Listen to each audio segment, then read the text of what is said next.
Welcome back, everybody, to Joygasm, a video game and movie podcast. I'm Russ. He, of course, is Steve.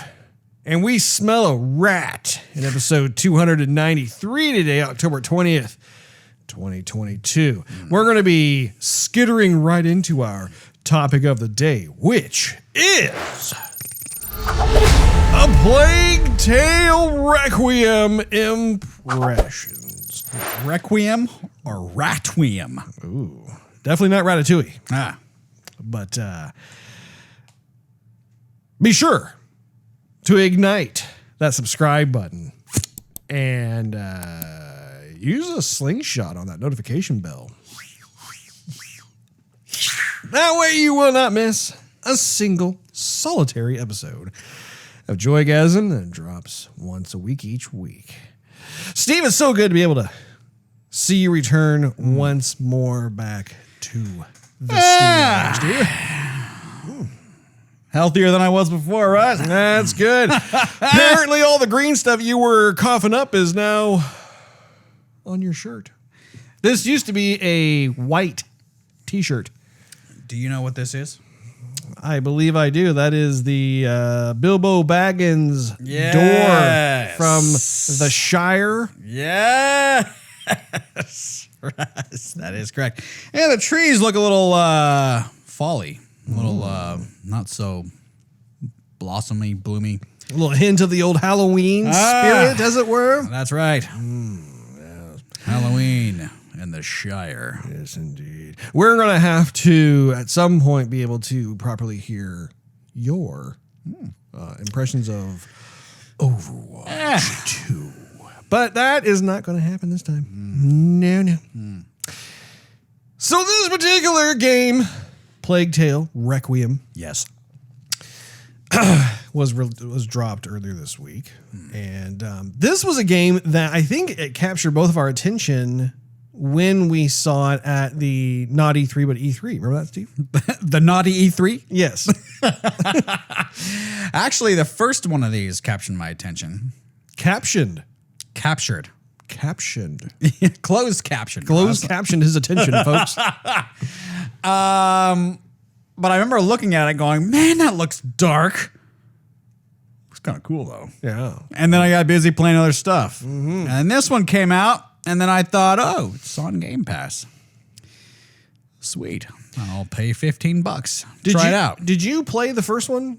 No. Okay. Just watched it. Just watched like video and stuff, like demos. And I didn't even know there was a first game until I spoke with Nick, and Nick actually was telling me about that. So I had no idea. I thought this was kind of the OG game, but apparently it is not. It's not. And I guess the first game came out with the previous gen hardware.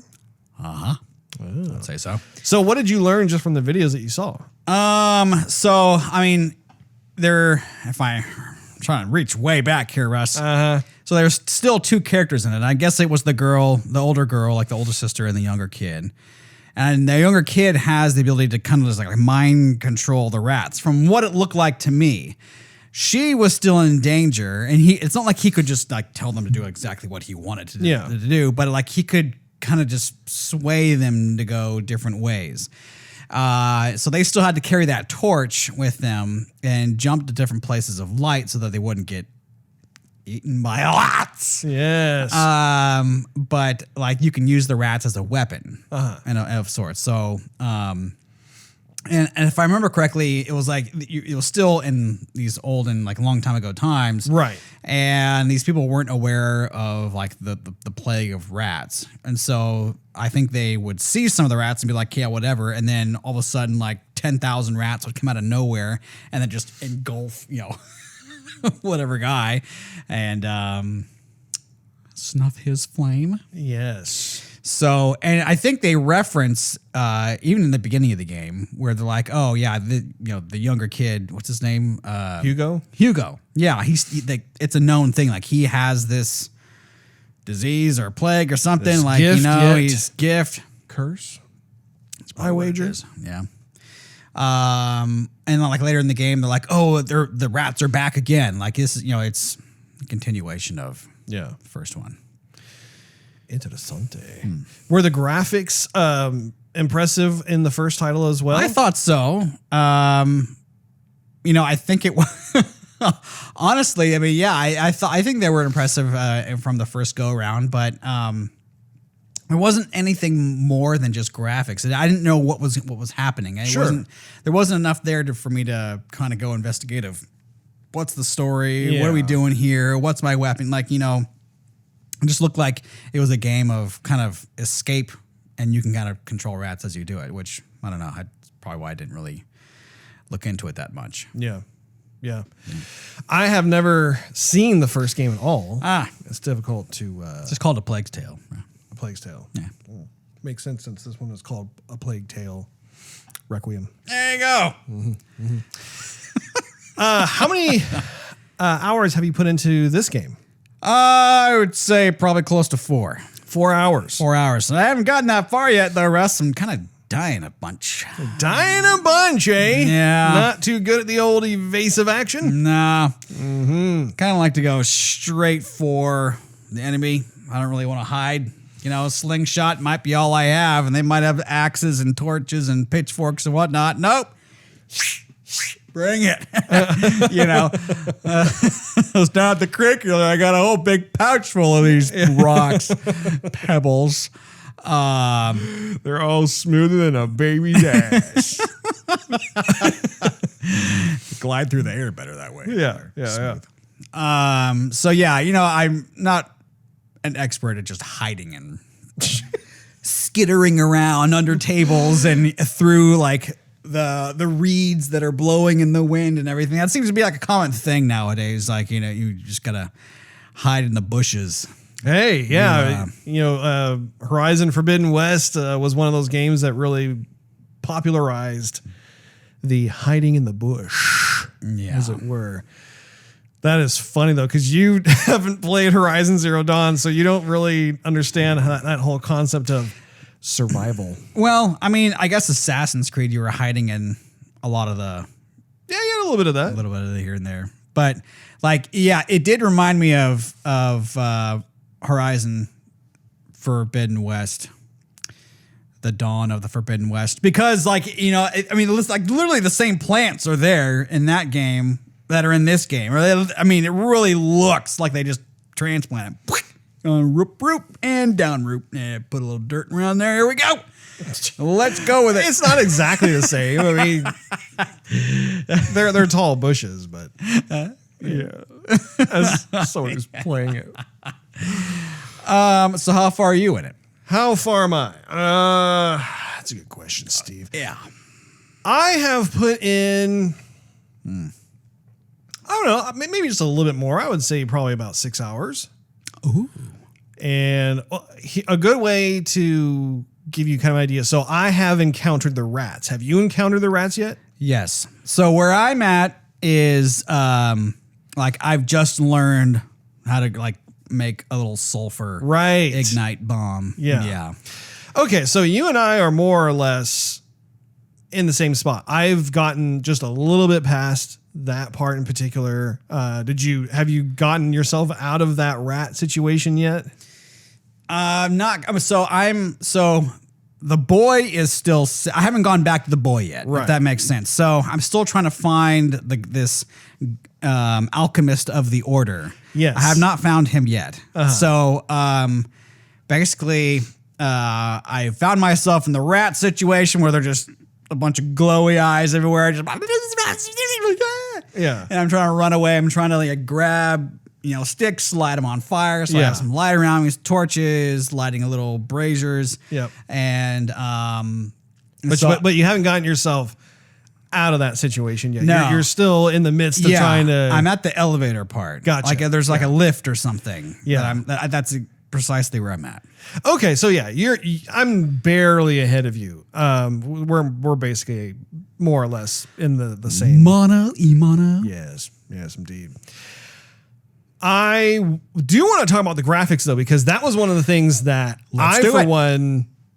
immediately, I remember I had installed the game before you had, and you were on the phone with me. And so we were talking as I was making sure the game actually was playable, because for some reason it was like you couldn't get. Yeah, no. it was like you were getting it, and I was like, yeah, pre-order it. I'm like, how can he do it and I can't? Well, it wasn't even pre-order. It was like you can, like for me on my screen, it said it's available now. You can buy it. It wasn't even a pre-order. For me, it was a pre-order. Like I couldn't even buy it. Like even if I went to go, I don't want to use Game Pass. Here's $60. Couldn't do it. They must have been like slowly like flipping the switches on the server. Like, okay, now these people can get it, and now this guy down the street. You know what's really funny? It's like Bob like had to go to the bathroom real quick, so he only had like certain amount of the switches flipped, and so some people had access, others didn't. He comes back. Went to the bathroom and made a phone call. Yeah, I'll be there later. He starts flipping switches. Goes. I forgot to wash my hands. He runs away again. So like another like small group gets access. Yes. I was actually a little confused because I didn't know if this particular title was going to be available on Game Pass or if it was a standalone game. What was presented to me was that it was not on Game Pass. Is that for you? It's on Game Pass for me. Did you get it through Game Pass? I got it through Game Pass. Well, that's just frustrating because it's like the only way I saw it, like it came up, so I spent the $60 on the game. Man. And I even saw, like, in the lower right-hand corner, they'll have a little promotions, and it was talking about different types of Game Pass deals. It even had the Plague Tale Requiem box art as one of the box arts on there. So I'm like, oh, okay. I click on it. I go in. It's not there. So I'm just like, I don't understand what's going on. And I've been waiting to play this game ever since I saw the video. I'm like, man, this game looks legit, looks cool. And that was our topic of the day for this week. So I'm like, okay, well, maybe it's a licensing thing. Maybe like it'll eventually become available on Game Pass after it goes through its little contractual obligation. Who knows? But it sounds like I just got swindled out of $60 I didn't have to pay because I already have Game Pass. That's funny. When I was, so I hadn't not been playing anything on Game Pass for a while, so I just like suspended my subscription. No point in paying all this money for games I'm not playing. And but even my Xbox Live, I'm like, we're not playing Overwatch, we're not playing this, we're not playing that. I'm playing a lot of Elden Ring, streaming Elden Ring, so there's not really reason for me to keep on paying at this moment or for the last few months even. Xbox Live. Yeah. And so Overwatch 2 came out. I got Xbox Live, of course, reactivated the account. And then I had to reactivate my Game Pass. Yeah. And so then when I clicked on the thing to activate it, it goes, oh, get Ultimate. That's the only way you can play this game is get Ultimate. I'm like, okay, well, what do I do? I just had Game Pass before. Like, what's Ultimate? Like, well, you get this and that, and you get Xbox Live. I'm like, I already have Xbox Live. Gosh, man. And so it didn't give me the option just to do Game Pass alone. And so what I had to do is go back into my settings, into my subscriptions, and then reactivate the account where I just had. And it's not like it saved me a bunch of money. It was like $5, but it's like you only give me that option to get Game Pass of Ultimate, which if Xbox Live is offered with that, and I'm already paying for Xbox Live, then I'm just giving you $5 free. Okay, so Microsoft, listen up. In my situation, what needs to happen with the Xbox dashboard user experience is there should be a way for the system to be able to like tell whether or not a title that I or any other player is attempting to purchase is available on Game Pass, which I'm already paying for. There should be an easy dialog box that comes up and says, hey, FYI, this is available on Game Pass. Would you like to opt in to get it on Game Pass instead of buying, or paying $60 for this game? Yes or no?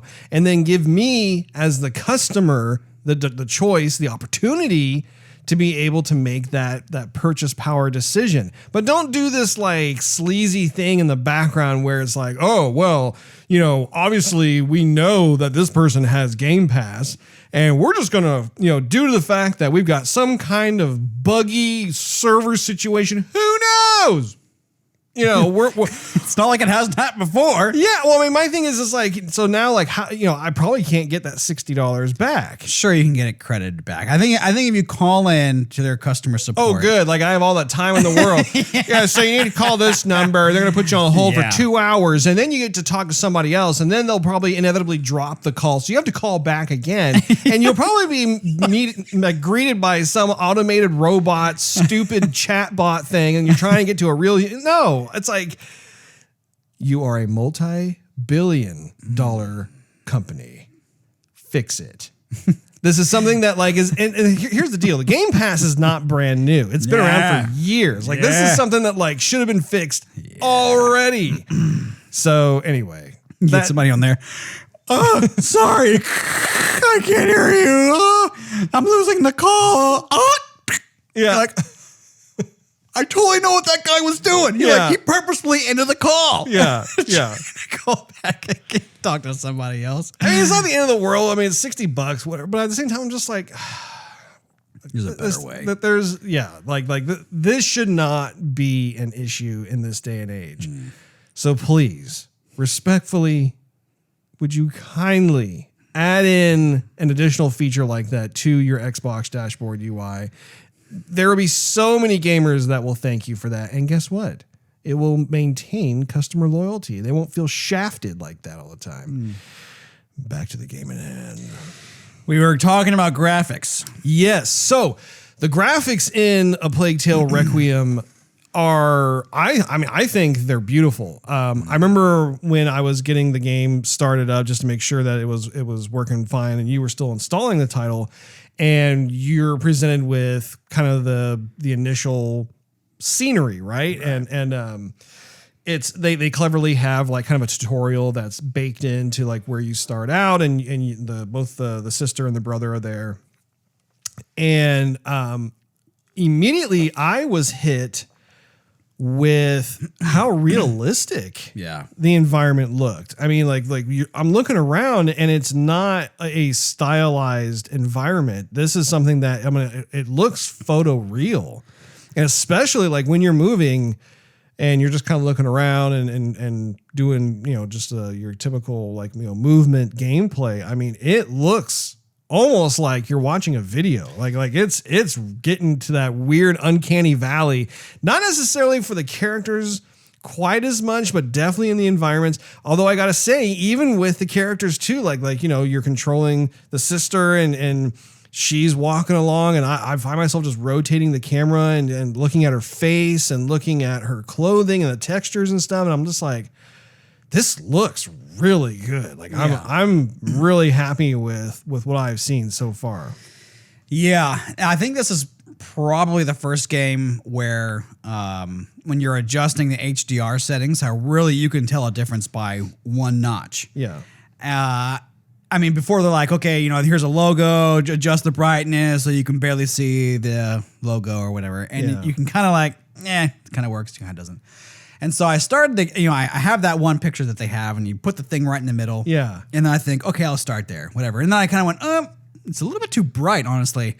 And I know there's some shadows behind these rocks. And so I would stop or pause and go to the settings, and I go one click down, and then I could actually see the more clicks I would do, it would have a huge effect in the HDR in the game. And so I'm down 3 clicks, and there's a lot more shadow and depth to everything. Oh, really? You get to that city, you escape, stuff happens, and you get to the city, and there's brick, that's the buildings are built with, and you get really close to the brick, and you can see little pits in the stone. Yeah. And and just a tad bit of shadow because the light is not filling in that gap of the pit, right? And it's not just a flat brick with some texture. It looks like not perfect, as if it looks like it actually has real geo with all of the boulders that are there. Yeah, no, I totally get you. And especially when it comes to the 4K HDR experience, when you tweak it like what you're describing, it definitely makes a substantial difference. And for me, I was definitely pleased with looking at not only like the foliage and trees and like the little babbling brook that you were at where they were teaching you how to use the slingshot. And I mean, like what you were talking about, like the kind of I don't know if it's a city or if it's a town, but basically like the first kind of like bustling area that you come across. I mean, it was absolutely beautiful. I loved all the rich colors and the lighting in there and the people just carrying on doing their thing. I found myself being very immersed into this world, which I always appreciate that. I love it when all of a sudden I catch myself being immersed. I'm like, man, I'm like into this. This is cool. So definitely really enjoyed that. Even the weird spot that like, I don't know if that was a dream or I think it wasn't. I think it was actually like, it actually did. I think they did this little tease to the player where like, you know, there's this moment at the very beginning of the game where like you're having to kind of, it's like your first survival scenario and there's like a bunch of beehives that got burned out or something. I don't know. But anyway, you make your way through that, you survive that, and then all of a sudden you, as the kid, it shows the kid waking up being in the back of a horse-drawn wagon or whatever. And we're led to believe that, that whole sequence was a dream. And then you come to find out, no, actually it wasn't a dream. That did happen. So it was like this kind of fun play on just what we were supposed to interpret as true or real. Which I thought, that was a fun little moment. But, you know, even in that moment where they had the dialogue exchange within the horse-drawn carriage, you know, you had the ability to be able to kind of swing the camera to a certain extent, to be able to kind of almost play cinematographer as the dialogue was going. Everywhere I looked, I mean, you looked at like I think it was a sunset, or you looked at the hillside or whatever. I'm just like, man, this is a stunning looking game. Yeah, no, it really is. I'm going back and forth because like the characters look very good themselves, but but they really did a number on the entire environment. Yeah. I mean, I go back to that city. Maybe it's because where I left off and it's just fresh in my memory. But they did a good job though with the city. Yeah, I mean, and I'm streaming it too, and I'm thinking like I don't want the viewer to get bored because I'm like looking around at the walls and like, where, you know, I'm not continuing the story, but like you could see vines and stuff hanging down and like there's no blurry anything whatsoever. And all the colors are rich. Man.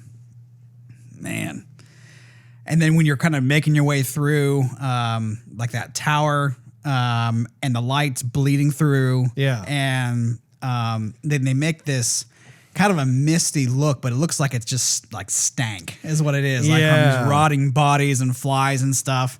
I thought to myself, like, I can't get the flies sound out of my head if I keep playing this. You know, I'm just going to be the guy trying to swat invisible flies around the house because I hear them constantly. Even that scene that you're describing where like you're going through this clearly afflicted area. Afflicted, yes. I was very struck by, you know, you see pools of blood that the pools themselves look really good. And you're making your way through these narrow corridors and that sort of thing. And I'm just kind of like rotating the camera around and it's, you know, those pools are picking up like little specular highlights and stuff. I'm just thinking, man, this is, once again, there's like a realistic quality that honestly, what I thought about was Rise, Son of Rome, I think it was the entire name of the game, but it was that very first Xbox One title from 2013 that was designed as a graphical tour de force, and it took place in Rome, and you were this Roman Trojan, or sure, I can't remember exactly what his class was, but the point is that that game, like I remember playing through it, and even to this day, I still pop it up. I'm like, man, this game is so beautiful. Like Crytek did such a fantastic job making the graphics just sing in that title. And not only that, but like there's also a similarity in the sense that if you recall, the game was kind of on rails. Like it didn't necessarily let you just free roam. And there's a reason for that. It's because they wanted to make everything look as freaking good as possible. And I think that's the same situation with A Plague Tale Requiem, is that they, there's a little bit, little sensation of maybe like having forks in the road, but they're very few and far between. It's mostly just this linear on the rails progression. And that's okay. I mean, like there are games that are like that. That's like, yeah, I'm all about like getting the 5-star graphic treatment. Sure. Yeah. Well, I think especially too, since we've had this time of chip shortages and when systems are still hard to come by, and these developers are having to make, or I guess downgrade in a way, the game so that it plays both on the current gen and next gen. So we don't get a full next gen experience. And I think this one, I could be wrong, but I think it's just available on the next generation. And so I think that's why we're getting such like what we feel is the first class treatment in a way for graphics. Yeah. And the sound too, pivoting off of graphics and going to sound, like I'm really loving all of, like you were talking about, you put your headset on and you can really appreciate the ambient noises that you hear depending on which environment you're in. The music itself goes from being peaceful and really charming to really creepy and unsettling. Right. And so I really found myself like for what I'm experiencing so far, I'm really enjoying it. And the voice acting too, like I don't find myself rolling my eyes or getting bored with the dialogue. It doesn't matter who's speaking. It could even be the bad guys, right? But I find myself really appreciating how the audio was not a second thought or afterthought. Right. So I with the dialogue, and you're a person that doesn't have a sword and, a shield and magic and all this stuff, there is a big sense of like being threatened. And the enemies are just like bandits and thugs. And you're like, I don't have anything to protect myself. And I got a kid, a little kid, my little brother here to watch out for who can't defend himself. Yeah. And so I really do feel like you feel vulnerable. Vulnerability, suspense, yeah. Even with just like the simple things. And that's different. It's really different. It's one thing where you're like, okay, I'm new, and like my level's low, but at least I gotta defend myself, sort of thing. And then it's something else where you're like, I'm just like, a teenage girl, and I have my slingshot. That's all I have. I just realized that he's been playing tons and tons of Elden Ring, and so I'm like, it suddenly makes sense to me, like why you said earlier, like I'm not too good at the evasion thing. I stand up there and try and take them all on. I'm like, well, yeah, that's why. Oh man, From Software has got you primed and ready. You're like, even if you just had a little slingshot, you're like, you want a beast? Come on. Right between the eyes. Oh boy, that's really funny. The one of the things I thought was interesting with regards to the gameplay itself. So you've started to talk a little bit about this. I, for one, also really like the idea of this sense of vulnerability, that like the amount of options that, at least when you start the game out, are pretty limiting. And I don't know if that changes as you go on, but I did notice, and I'm sure you saw this screen as well, there comes a point where I can't remember. I don't even remember what I did, but you reach a kind of a checkpoint, if you will. And there's a screen that comes up that basically lets you know, hey, the game is designed in such a way that it will, it has these progress bars that it automatically will drop experience into based on your play style. Did you see this screen? Yeah, I did. Okay. So what's really nice about that, I really dig it, is that like there's one that like basically says, the more evasive action you take, you start to have your bar fill up there. If you're more confrontational and you want to fight, there's a bar for that. And then the third one was like alchemy or something like that. So I guess later on down the road, you can actually concoct different stuff.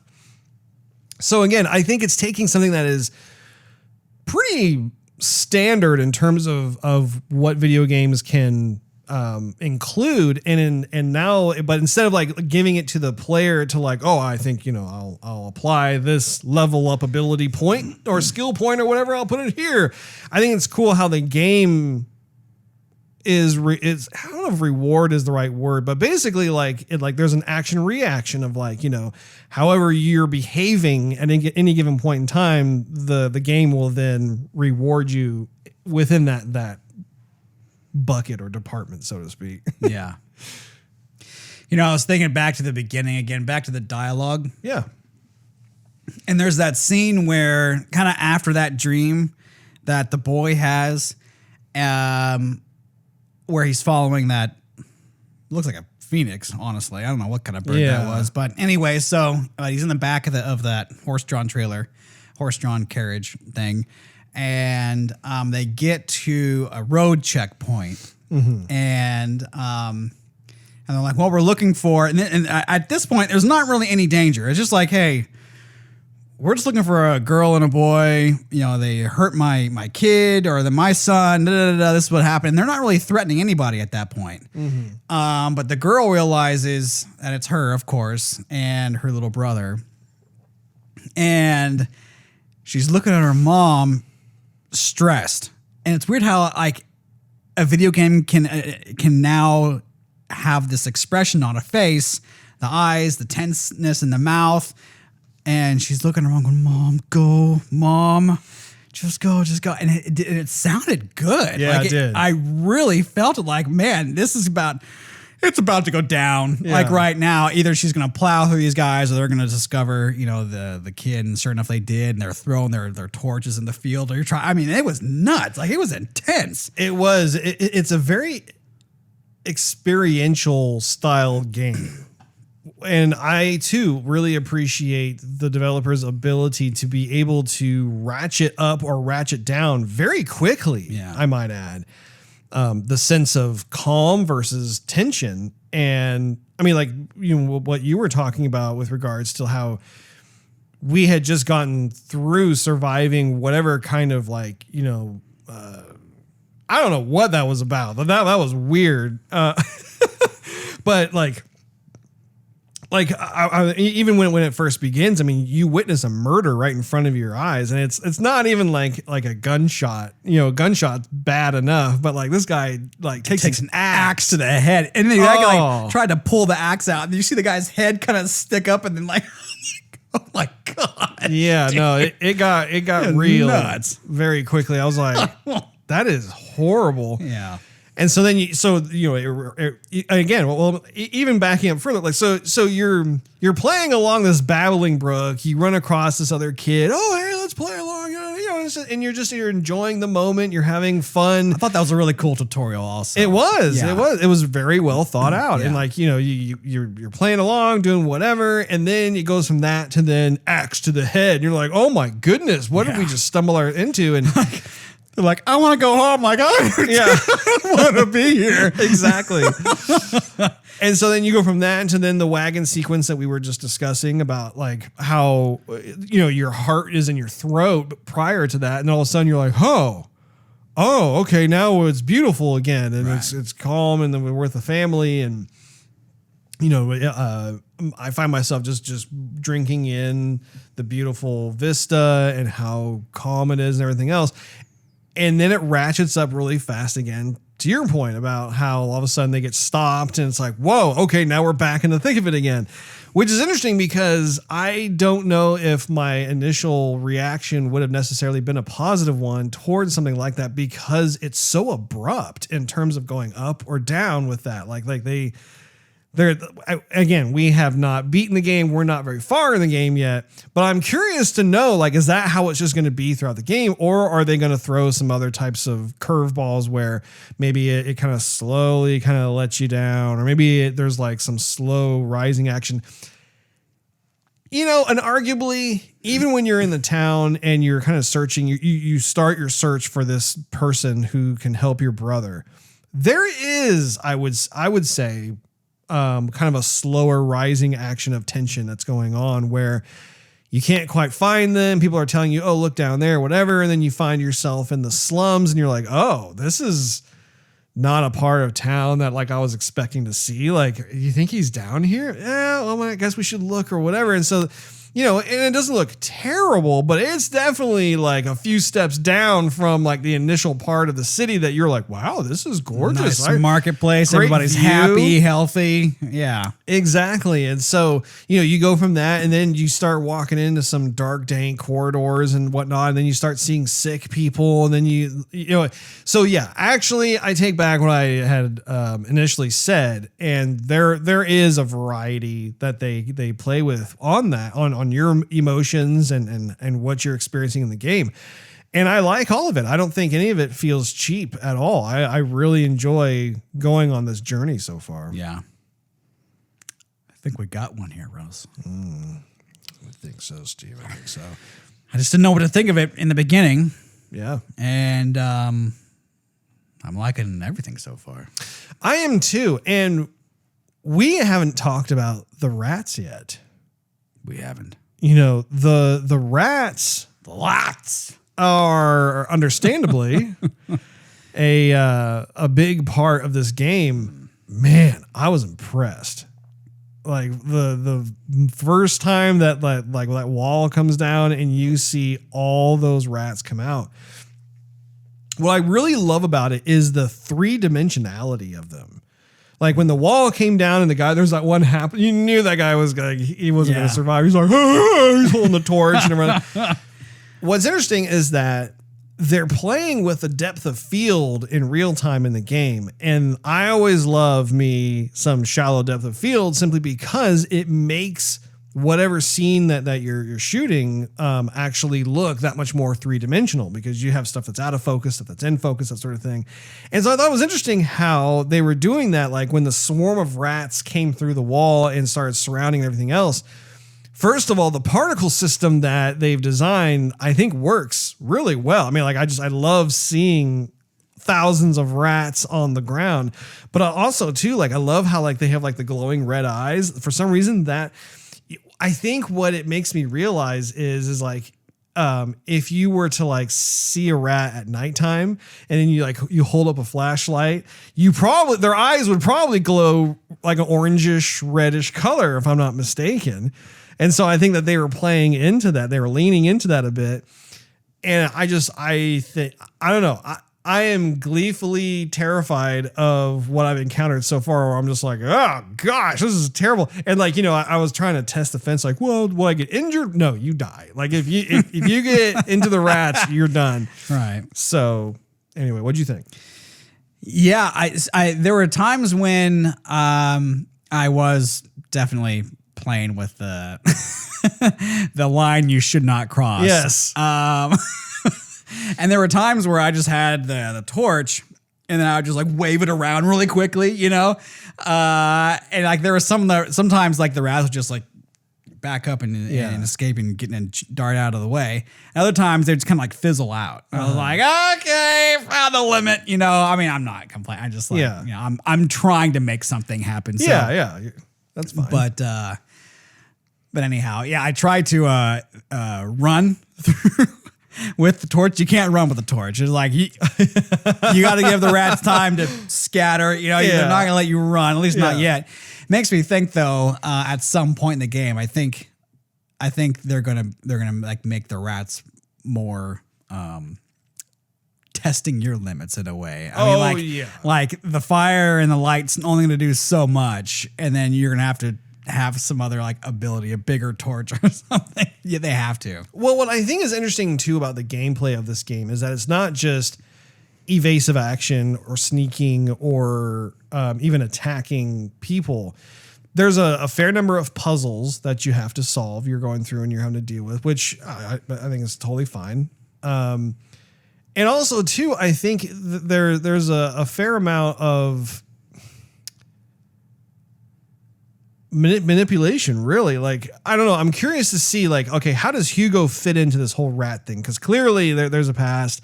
It is a bit of a bummer in the sense that, like, I never played the first game, so I don't have any context as to what's happening, what's going on. I've been able to kind of pick up certain pieces based off of, like, how this is not a new thing, how this was a problem in the past. But it does make me curious to see, okay, what kind of scenarios have the designers dreamed up for us where like the rats are there? Like one of the things that they have foreshadowed is the notion that the rats are waiting until nightfall. So that's going to be one of the big things too, is, you know, right now it's still daylight. It's like, it's kind of becoming sunset in a way. And I'm just really thankful for the pockets of sunlight that I'm able to come across as I'm making my way to try and find this one person to save my brother. But my goodness, like it's going to get real intense when it becomes nighttime. And I'm just curious to see, like, you know, how, like what other types of scenarios are they going to introduce where we have to try and survive through this? And then like what you mentioned a while back, what exactly does Hugo have, if any, power or sway over the rats? It just remains to be seen. And is the game itself predominantly just based in this one town? Or do we go to other towns? Do we go to other places? Oh, I'm sure we go to other places. I mean, like that, we went to this town because this town was like a refuge, and we've come to find the refugee, and so refugee. Yes. So I'd venture to guess we'd leave at some point. I mean, it would kind of suck if we just go there and like, okay, yeah, that's it. You know, we know where else. I mean, we've had like beautiful outdoors in the beginning of the game. Yeah, just a tutorial. We're going to be inside from now on, you know? Yeah. Yeah. I'm very curious to see it. As far as I'm concerned, like I'm having a lot of fun in the very short amount of time I'm playing this game. This is a very original game. Yeah. And I don't know, in today's world where there are so many sequels, it's nice. I mean, and even, you know, okay, fine. Technically, this is a sequel as well. It's a sequel. I was going to say, like, it's not a third-person shooter. Like another third-person shooter. It's not a first-person shooter. It's not a third-person shooter. You know, this strikes me as kind of more of a action-adventure type of game. It's third-person action-adventure. I think it's crazy how even when I think of Resident Evil, you know, Resident Evil gives you more weapons to work with than what they have in this game. In this game, it's bare bones. It's, you know, dare I say, it's almost as if they took what you are in Resident Evil when you've like spent all your bullets and you're left with like a knife. That's basically it. Only that's the entire game. And even the knife, like, did you find the knife during this playthrough? Yeah, I did. And they give you like a narrow window. You're like, oh, this guy's coming at you. Oh, you missed the button press. I'm like, I just saw it like flicker, like hit X or Y or something. Yeah. I'm like, I'm sorry, I missed it. Well, and not only that, but so I was able to successfully use it. You can only use it one time, I think. I'm pretty sure, like, because like I tried sneaking up. Okay, here's a scenario. I was able to successfully stab a person with a knife. Oh, nice. Yeah. And then I got up on another soldier, snuck up on him successfully, did the initial like whip, like he's like, ah! You're doing the same animation that allowed me to successfully stab the previous hapless guard. But then when I tried to do it, it had like the knife icon with a red Ghostbuster sign through it. I initially interpreted that as I've run out, but maybe it's just, no, I wasn't positioned correctly. I don't know. Remains to be seen. Yeah. But I can tell you though, I'm having a really good time with this game. I love the graphical style of it. I love the period that it's in too. I'm really enjoying the European flair to it. France? Maybe. Yeah. I think, it was probably France somewhere in there. Yeah. But yeah, I really don't have any kind of complaints to it whatsoever. I think it's a nice change up from some of the other games I've been playing. What say you, Steve? I would concur with that statement, Russ. Oh, good. I mean, if things go the way they go, or they have been going, this is going to be on the list, Russ. I thought about that too, Steve. I thought about that too. Did you, Russ? I did too. Nice. Indeed. That wraps up this episode of Joygasm. Thank you, as usual, for hanging out with us. If you enjoyed this episode, we invite you to check out patreon.com/Joygasm, where you can enjoy exclusive perks and early access to our episodes. Not to mention it financially helps us continue doing Joygasm. Also, make sure you click on that subscribe button as well as that notification bell. That way you will not miss a single solitary episode of Joygasm that drops once a week each week. And you could do a search for @Joygasm TV on your favorite social media platform of choice. We're on all of them. Last but not least, you are always welcome to do a search for Joygasm TV on Twitch to see us stream our gaming adventures live every Wednesday night at 9:30 p.m. Central Time. We will look forward to hanging out with all of you next week when hopefully we'll be able to review Black Adam. We'll see you then.